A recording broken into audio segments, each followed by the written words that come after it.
नमस्कार दोस्तों, आजकल आस्था चैनल पर दोपहर के समय सीहोर वाले पंडित जी के नाम से कथावाचक शंकर भगवान की कहानियाँ सुनाते हैं, जिनका वास्तविक नाम है पंडित श्री प्रदीप जी मिश्रा और उपनाम है रघु जी, जो एमपी के सीहोर के पास कुबेरेश्वर धाम का निर्माण करवा रहे हैं और साथ में भजन कथा प्रेरक प्रसंगों के द्वारा भक्तों को लाभान्वित भी कर रहे हैं।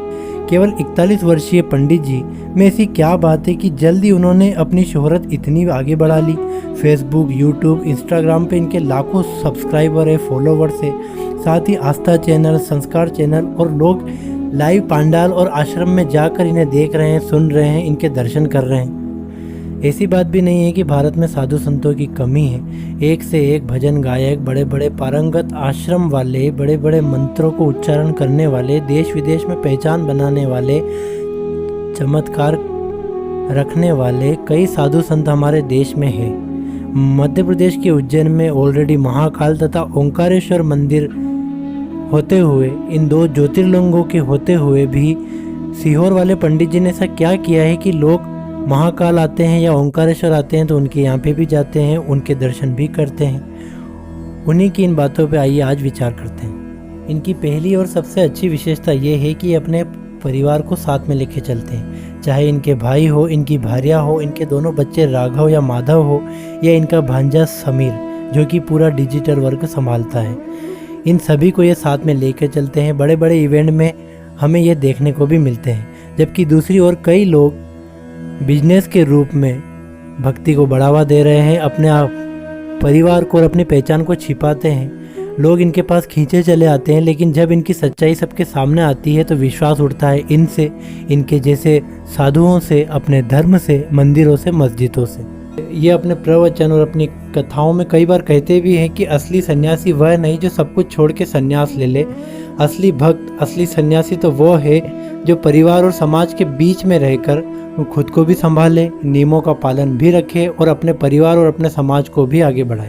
ये अपने प्रवचनों में शास्त्रों, वेदों, बड़े बड़े मंत्रों का जिक्र नहीं रखते, छोटी छोटी बातों से तो को समझाने की कोशिश करते हैं। तीखी चुभी हुई बातें भी हम तक जब पहुंचती है, ऐसा लगता है कि वो काफी मीठी बात है, जिससे हमारा भी भला होगा और समाज का भी भला हो। राम की कहानी, भगवान कृष्ण की कहानी तो हमने कई बार सुनी है, देखी, और आज भी हम सुनते हैं या देखते हैं तो हमें काफी रोचक लगती है। वो इसलिए क्योंकि उसमें कई उतार चढ़ाव है, कई ऐसे प्रसंग है। लेकिन एकांत प्रिय शंकर भगवान की कहानी को इस प्रकार से कहना, समझाना कि वो अपनी लगे और इंटरेस्टिंग लगे, ये बात इन्होंने सिद्ध करके बताई है।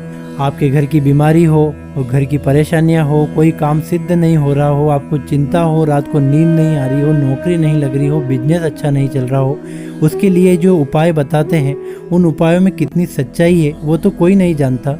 लेकिन कई लोगों से बात करने पे पता चला है कि उनके काम सिद्ध हुए हैं। अगर आप काम सिद्ध नहीं हो रहा है तो शिवलिंग पे रखने की बात हो, उसको नींद नहीं आ रही हो तो शंकर भगवान की 5 बेटियों के नाम लेने की बात हो, इनकी हर बात में कोई ना कोई लॉजिक जरूर छुपा रहता है। ऐसे नुस्खे बताते हैं जो कि मध्यम वर्गीय छोटा सा छोटा इंसान भी आसानी से अपना सकता। कभी भी बार बार 51,000 या 1 लाख लेने या देने की बात नहीं रखते, ये कभी भी चढ़ावे की बात नहीं कहते। वो बात कहते हैं जो सबके गले उतर जाती है और सबको विश्वास हो जाता है। मालवी बोली, उज्जैनी बोली या घर की आड़ी भाषा में बोले हुए शब्दों के द्वारा या मिमिक्री के द्वारा ये जिस प्रकार से स्टोरी को सुनाते हैं, जिस प्रकार से बात कहते हैं, डांटना, प्यार से बोलना, बीच बीच में गीत गाना, लगता है जैसे अपना ही कोई हमसे बात कर रहा हो, जिसके कारण इनकी प्रसिद्धि बहुत ही तेजी से आगे बढ़ रही है। इसके अलावा जो भी ये कहते हैं वो खुद भी करके बताते हैं, चाहे शिवलिंग बनाना हो, उसकी पूजन करना हो, शिवरात्रि के दिन व्रत रखना हो, ये सब काम ये खुद लाइव करके बताते हैं, जिसके कारण लोगों का विश्वास इनमें तेजी से बढ़ रहा है। महादेव से यही इच्छा है कि